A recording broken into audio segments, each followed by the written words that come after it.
నోరు మంచిది కాకపోతే గనక చాలా ప్రమాదం.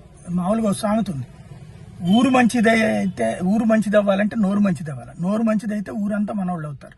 నోరే మంచిది కాకపోతే ఊరికి మంచిది కాదు. అది కామన్ గా చెప్పేటటువంటి.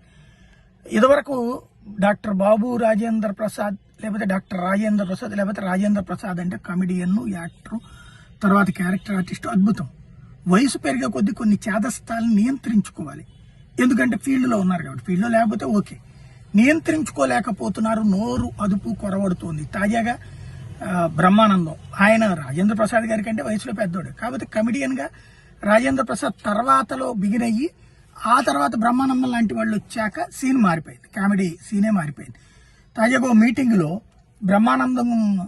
డాక్టర్ బ్రహ్మానందం గారు మాట్లాడాక, అంటే మీకు తర్వాత వాళ్ళమే కదండి మేమని ఆయన చాలా మర్యాదగా ఇస్తే, అయినా నువ్వు ముసలముండా కొడుకువి అంటే నాకంటే వయసులో పెద్దోడివి అని చెప్పేటప్పుడు ఆ నోరు సంభాళించుకోవడం కరువు అవుతుంది. ఈ మధ్యన 2-3 ఎట్లు అట్లాగే నోరు పారేసుకున్నాడు.